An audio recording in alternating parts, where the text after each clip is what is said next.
Cheesecake, and for today's video, gagawa tayo ng no-bake blueberry cheesecake. How am I going to no-bake blueberry cheesecake today?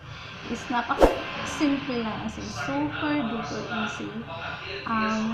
It has a very easy steps to follow, and yeah, mabibili mo lang siya sa mga sa supermarket na hindi naman yung tulad ng ibang blueberry na ginagawa.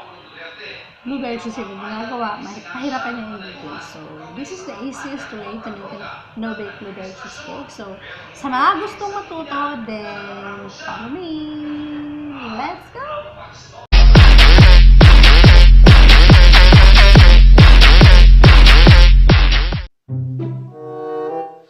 Hi guys! Welcome back again to my YouTube channel. And for today's video nga, gagawa tayo ng no-bake blueberry cheesecake.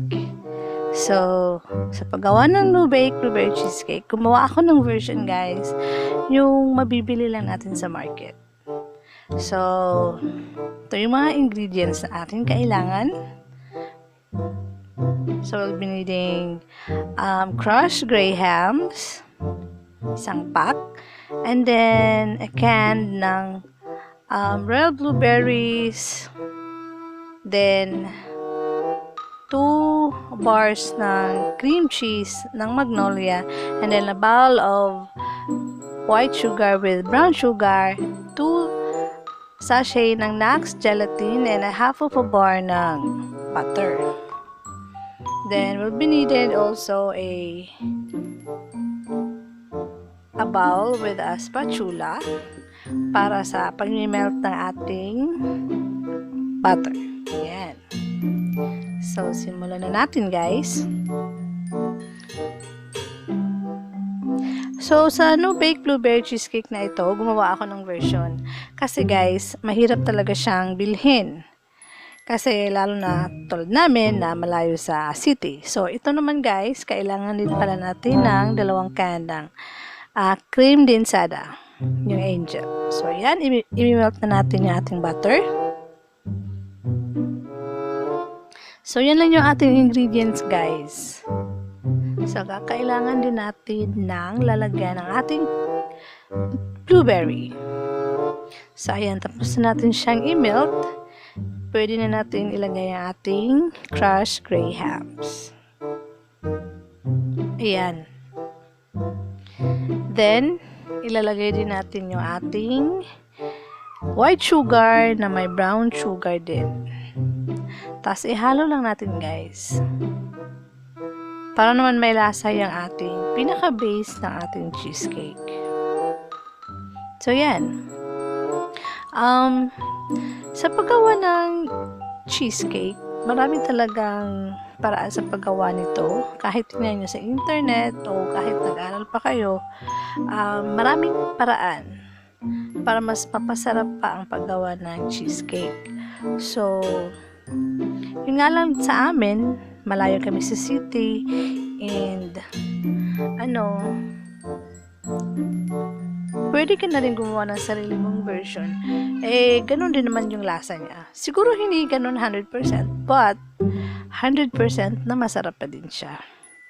So yan, ubusin na natin yung ating crushed gray hams. Then, haluing mabuti. Yan. Make sure lang natin na walang matirang parang dry na portion ng ating crushed gray hams. Yan. Simunti na natin nilalagyan guys. Okay.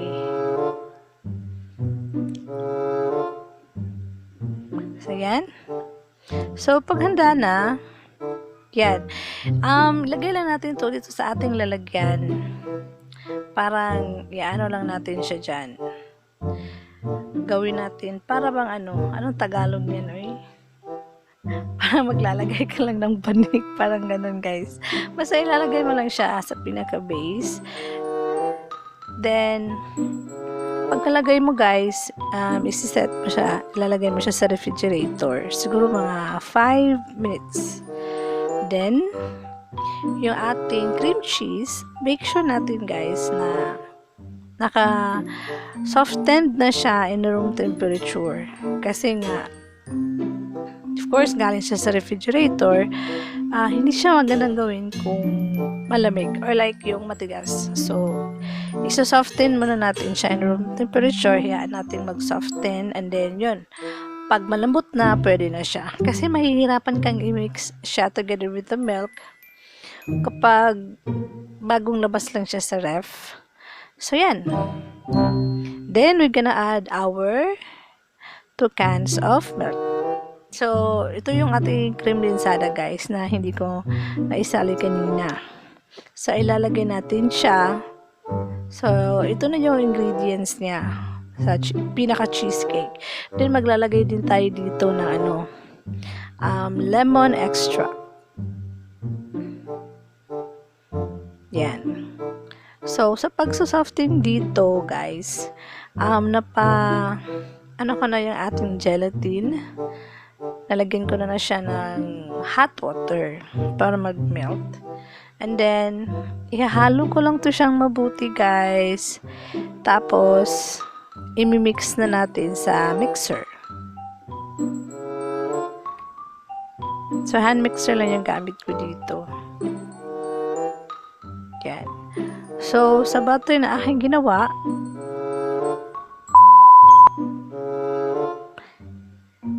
guys, maramihan to. As in, maramihan to talaga. So, yan. Mix lang natin sa ating mixer.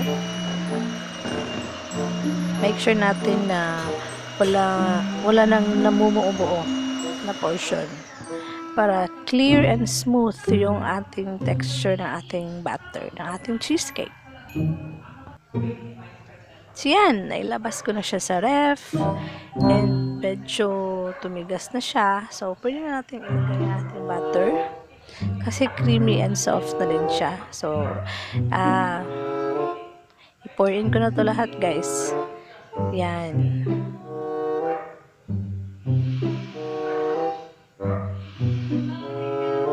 Okay. Dito naman sa malaki.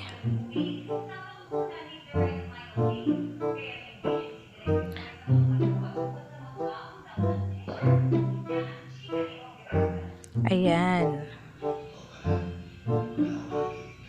So, actually, may natira pa siya. So, ikukuha ko na lang to ng ibang lalagyan din. So, guys, yung knox gelatin nga pala, hindi siya agad-agad tumitigas. So, kailangan po muna natin siyang hintayin mag-set. So, hindi na muna natin ilalagay ang ating blueberry. Ipapasok muna natin to sa ref. Tapos, hintayin natin medyo mag-thick at tumigas siya ng konti. Saka natin ilagay ang ating canned blueberries. Kapakita ko sa inyo kung kapag nilagay natin siya agad-agad. So, ito yung magiging itsura niya. Kapag inilagay natin siya. Sige, buksan muna natin yung ating can ng ating blueberry. So, yung ating blueberry nga pala guys, ang brand niya is Comstock. So, galing siya ibang bansa. Comstock Royal Blueberry Original. So, yan. Yan yung itsura niya. So, yummy. As in, isa to sa mga favorites ko. Blueberry cheesecake.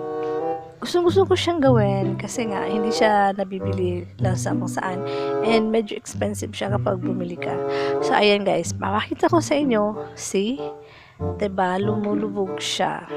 Kasi lumulubog siya kapag hindi pa siya totally set sa refrigerator. So, refrigerate muna natin ito guys. See you later. Oh no! A few inches later. So, ayan. So, kagabi ko na nga pala inilagay yung ating blueberry sa top ng ating cheesecake na ginawa guys. Hindi ko na siya ginawa ng video. Kasi kasi gabi na. So, this is the next day. Ayan. Tumigas na siya sa ref. And pwede na natin siyang kainin. Yay! Siya kainin. So, mag-size na tayo. Kasi may kasama ako dito.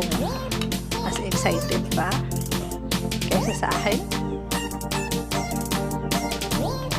Yan. Sarap na new baked blueberry cheesecake.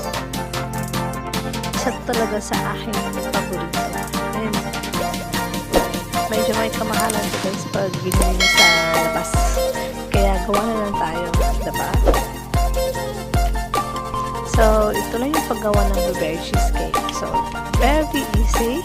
Ilalagay ko lang sa description box ang kanyang ingredients and yes, kung paano siya gawin. Then, yes, follow nyo rin. Gawin nyo siya sa bahay nyo. Tsaka, hindi kasi siya yung pahirapan na ingredients, guys. So, kayang-kaya sa budget, kaya-kayang gawin sa bahay. So, yan. Ito ba? Ang ganda. At ang sarap nito. Promise. Ayan. Mauuna talaga siya.